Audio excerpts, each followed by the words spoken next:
After Rodgers went down, Packers offensive lineman David Bakhtiari responded online, tweeting last night, quote, "How many more players have to get hurt on artificial turf?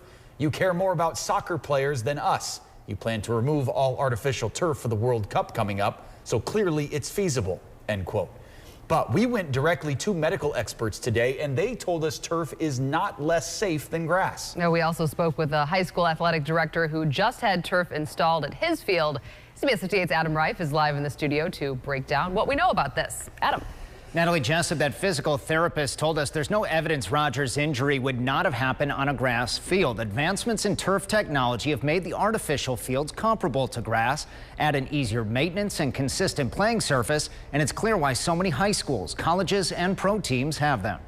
They have yet to see a reason they don't think that this is the nicest field that they've played on. South Milwaukee High's new black turf field has been turning heads the past few weeks, but as administrators scouted fields throughout the Midwest over the last few years, looks were not the only factor considered. We've really looked into everything that we possibly could, and safety was a big concern. Athletic director Ante Udovic said the most valuable thing turf fields provide is consistency. Grass fields are harder to maintain at lower levels and often have ruts, divots, or holes. And it's difficult to keep the surface level with multiple activities each week. You absolutely have a truer playing surface or marching surface or dancing surface to have under you with an artificial turf field. Packers lineman David Bakhtiari and other athletes at the highest levels were quick to blame the turf field for Aaron Rodgers' injury. And back in 2015, members of the U.S. women's national soccer team refused to play on turf. But a physical therapist told us turf fields may no longer be the scapegoat the pros think they are.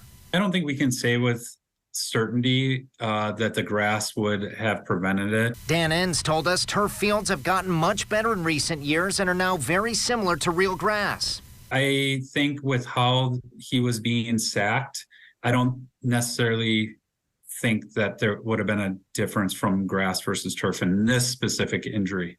Back in South Milwaukee, Udovic said head injuries were also considered, especially when cold fall temperatures in Wisconsin can harden the ground. On the whole, you're absolutely going to be in a much better spot for safety.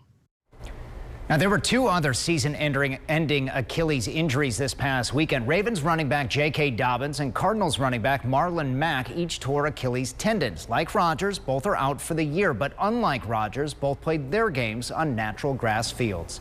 Here in the studio, Adam Reif, CBS 58 News.